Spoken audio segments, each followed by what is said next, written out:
Okay, so this happened maybe 3 days ago. But first, some context. Me and my now ex-girlfriend of 3 years lived in a 2-bedroom apartment, which I pay for by myself, as I make enough money to afford it, and I didn't want to trouble her by pressing her with a bill for a place that's a tiny bit out of her price range. Instead, we use a meter and pay the bill through my account, with her compensating her spend. We also have always been big on trust, since both of us have been cheated on in previous relationships and didn't want to go through that again on this one. The fact that I pay solely this apartment is important, as it allows her to spend her money on things like more expensive gifts and the occasional excursion for us, which of course I pay in part for. Also, the fact that we are both big on trust means we tell each other a lot about our lives and future plans. Anyways, she was always a fan of these trips abroad and loved traveling, and for the most part our trips were always fun. However, about 3 days ago, she announced that she had bought tickets for a solo backpacking trip across South America, which she was going to go on Friday, and that she had been planning this for months. First, I asked if I could come, to which she said no because she would be discovering herself on this trip. And when I asked why she hadn't told me, she said because I wouldn't have allowed, or at the very least not wanted, her to go, especially alone, which is mostly true. Well, an argument ensued, and at some point, I finally put my foot down. It went something like this. Girlfriend, why can't I just go explore the world and live life to its fullest? Me, you can, without me or the security of my home. Pack your bags and get out. I believe it was the right thing to do, as she didn't pay for the apartment anyways, and so didn't have any right to demand to stay. Plus, I was willing to give her money for a hotel for a week, which she refused. That night, she went to her parents' home an hour away, and my phone was blown up with people calling me a controlling asshole and the like. My question is, am I really an asshole for this? That's pretty sus. Why can't she discover herself with you on the trip? Exactly how are you going to hold her back from discovering herself? I'd be pretty surprised if there wasn't a man involved in her decision to go on this solo trip. Either way, she was dead weight. I'm glad you stood your ground against getting manipulated by a conniving woman. Now she's free to go backpacking across the globe and discovering herself all she wants. But she'll need to figure out her living situation and rent first, though. Now for some comments. Not the a-hole. Finding herself on a solo backpacking trip likely includes sleeping around. I'm an American living in South America, and I've seen quite a bit with foreigners here. Also, she's able to pay for this trip by living off your paycheck, basically. She lived in a free, to her, apartment, and you partially financially funded other trips. At the very least, she should have told you what she was planning. Springing this on you by surprise is a very large red flag. You're the a-hole. She wanted to go traveling. As far as you know, that's all she wanted to do. You are being controlling, and the way you kicked her out is pretty damn cruel for someone you've been with for 3 years. Sure, you could say she didn't contribute enough by not paying for rent, but you never had an issue with this beforehand.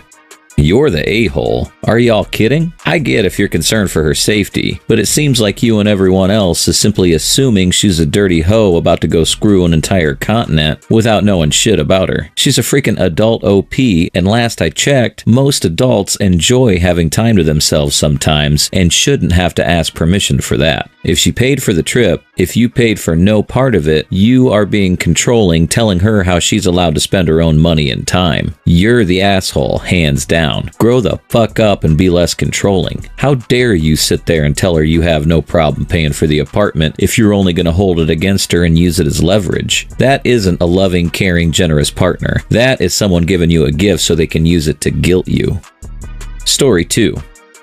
Last night, me and my girlfriend were hanging out at my house. Everything was fine, and I dropped her off at night because I had to work in the morning and she had to wake up early. She had an ex-boyfriend whom she'd stopped speaking to for a while. This ex-boyfriend has now resurfaced, and last night when I dropped her off, she hung out with him, and I know because I've been suspicious of this dude since we started dating. So I got creative and have texts to show that she hung out with him last night around 12:30 a.m. without my knowledge. I went to her house this morning to hang out with her before I went to work, and I asked her if she'd spoken to this dude. Let's call him Jay. I had been asking her about Jay frequently because I do not like or trust him, and I've told her before I was uncomfortable with her texting him or hanging out with him. She told me that he had texted her last night, and then I asked her if she was hanging out with him again. And that is when shit hit the fan. As soon as I asked, she told me no, she hadn't, and immediately tried to turn the tables on me, accusing me of being suspicious for no reason, and started going through my phone and said, "I tell you everything everything dudes text me because I feel guilty about it. I gave her my phone because I had nothing to hide. She found messages from an old fling I had a while back that she had told me not to speak to.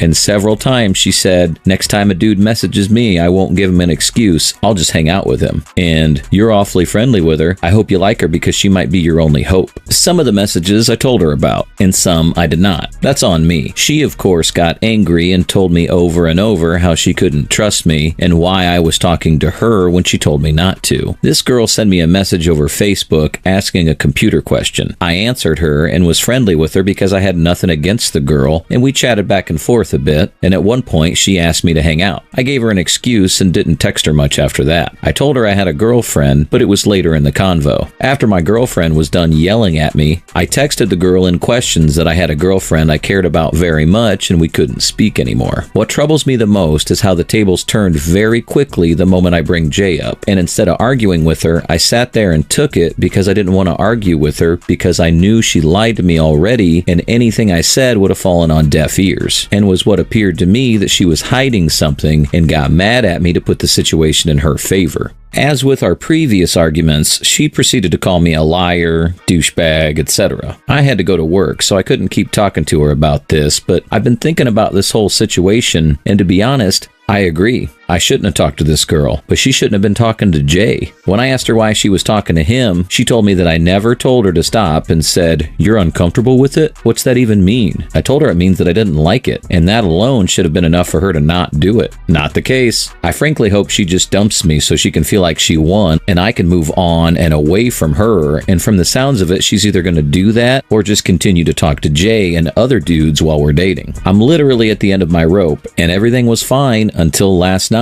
until I discovered she'd lied to me about hanging out with Jay. Update. Yesterday, I was talking to her off and on, and was just keeping her talking enough to get over to my house later. When I got off work, I picked her up, and when we got to my house, I told her, I don't think we should see each other anymore. And like the past, when I brought up an issue, I was expecting an argument. It went quite well in my opinion, and all she said was, okay. And when she asked me why, I told her it just wasn't working anymore, and she went on to say, is it because you're a liar? Again, I said it just wasn't working anymore. And she said again, is it because you constantly lie? And this time I ignored her and just let her pick her things up. After we smoked a cig in silence and I dropped her off back at her house, said goodbye, and haven't spoke to her since. And the funniest thing about it all is right after I dumped her, she already began talking to yet another ex, so I know I did the right thing. I feel like a huge weight has been lifted off of my shoulders, and I thank all of you for your support and advice. Some were mean, but I feel those were the ones that really pushed this forward, and I'm going to try to stop being a doormat for everyone to walk on. I'm sick of it, and it makes me unhappy, so I'm going to do something about it. Again, thank you all. I'm going to have a party this weekend with my bros who I've hardly spoken to or hung out with since I began dating her because she didn't like any of them, and it feels fucking fantastic. Edit. I recorded the whole conversation with her just in case she does come back around or tried something. If she does come around, I know I have friends that'll back me up. She has a lot of growing up to do, neither of which I think she knows how to fix. I found it hilarious that when we started dating, all her family said the exact same words. I give it a couple of months. She never understood why and said she would be with me for a long time. Now I understand why they said that. If you have good friends, and if every one of them dislikes a girl you're dating, and she dislikes them back, run. She sounds nutty. I hope this is the last of her, but girls like these are unpredictable. So tread carefully. She might try to pull something off. I bet she's pissed because she didn't get the satisfaction of getting a rise out of you. If she does indeed try to force her way back into your life, ignore her at all costs. Now for some comments. I think you did good here. She was trying to bait you into arguing whether or not you were a liar, and you didn't take it. Otherwise, I bet you would have been arguing in circles for hours, and somehow it ends up with her dumping you for lying in her mind. I'm glad this went pretty drama-free for you. I don't think you've heard the last of this woman, OP. See, you didn't give her what she wanted, and that was to leave the relationship with the power. She attempted to provoke you so she could leave the bigger person and tell all her friends how you're a psycho, etc., etc. She wanted you to lose your shit, and then she could tell people she broke it off with you. You didn't bite, which is why she was quiet. Chick had no idea what to do to regain the power in the breakup, and from the sounds of it, she gets off being the destroyer of men. So the fact that you dumped her probably has her befuddled. I hope she stays away, but just be aware, you could be due a psychotic visit in the near future.